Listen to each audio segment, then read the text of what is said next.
Welcome to Happy Pastor.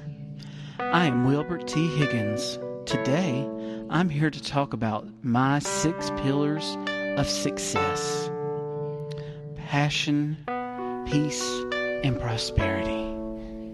The first pillar is to be passionate. If you believe you are passionate, you are passionate, and the passion will become your passion. Wow, that's just full of passion. Pillar 2 is peace. Peace is peaceful, and if you are not peaceful, then you will lose a piece of your passion. And if you don't have a piece of your passion, then you're just passionless. And if you don't have peace and passion, well, God bless America. In the name of Joel Osteen, what is going on? Keep the noise down. I'm spreading the peace here. As I was saying, if you are not peaceful, then you will lose a piece of your passion. And if you don't have peace and passion, then you're not in the position to receive God's prosperity. Shut the front door. Who knew getting a 4th wing added to my temple would be so loud? Where's my armor bearer? Where are you at, Derek? Oh, great pastor. Do you need me to get your call for you? No, I don't need you to get. I need you to just do your job is what I need you to do. And keep it down out there. I'm trying to deliver the Lord's message about the pillars. Oh, I'm sorry, oh great pastor. I will fix it right away. That's it, Derek. The noise is just too loud. You've ruined it. You can't sit on the front row no more and hold my jacket.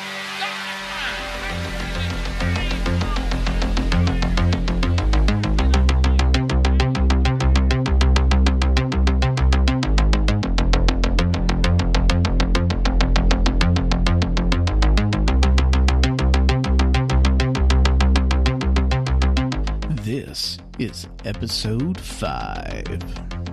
Step right up for your flavor of Christianity. Mass production on a Christian scale. I'm your host, Mr. Anderson, and welcome back to the Unexplainable, Unpredictable Podcast Extravaganza. This is episode 5, Pick Your Flavor. It seems like every couple of weeks you will see something in the headlines about a pastor, worship leader, or evangelist coming up in the news. Sadly, it seems to be their downfall. It's a massive scandal that has evolved in such a way that it captures the attention of secular media. Many times, but not always, it involves what we call today megachurches. This multi-part series takes a look into the origins, history, and culture of megachurches. My goal is not to destroy or name call, but to bring awareness that the church in this type of model is actually becoming self-destructive. Megachurches are not a modern phenomenon. I was pretty surprised to come to this conclusion when I started to do my research on megachurches. According to the Journal of Social History, published on February 25th, 2015, you can get this on the Oxford Journal's website. It's a good little read. It's not that long. This journal argues that megachurches are not a modern phenomenon. They can actually be found going all the way back to 1577. So the idea of a megachurch in a big meeting place is not necessarily a newer idea that maybe we've been led to believe. So what is a megachurch? How do people define what a megachurch is? In the journal, written by David E. Eagle, some attach megachurch to just size. This is not always the case. Most megachurches would define being a megachurch from about 1,000 attendees to 1,500. That would be your minimum number. So anything over that would be considered a megachurch just by sheer numbers.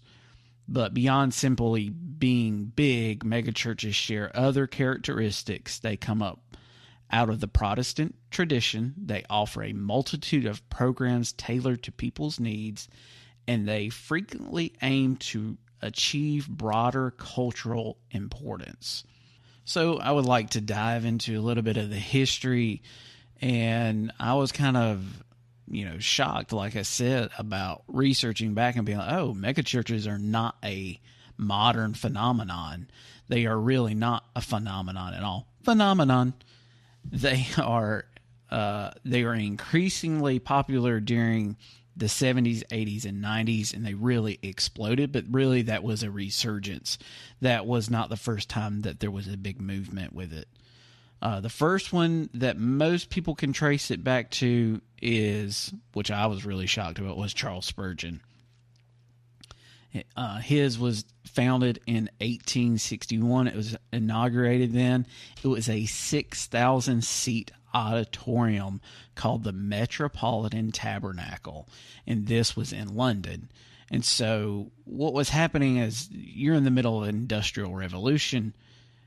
People are leaving the countryside and they're having to move into the cities and do work.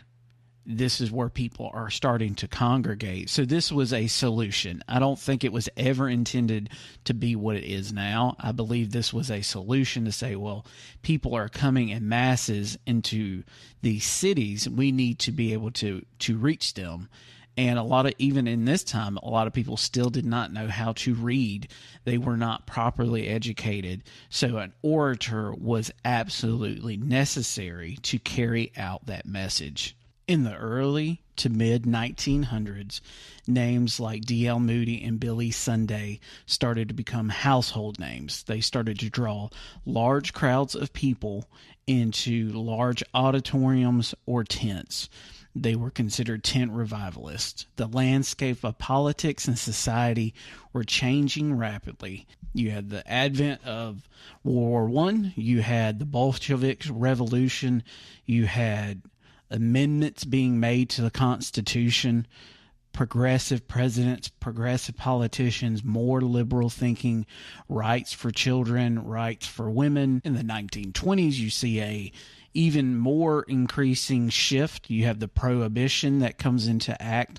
Also in the late 1920s, nationalism takes a hold of Japan, and around this time, nationalism is gripping Germany. You have political uprise all over the world, new types of thinking, and people are no longer satisfied with the status quo. You have major military coups all over the world. Things are changing, and to a Christian, really what we are seeing is, oh man, this is the end times.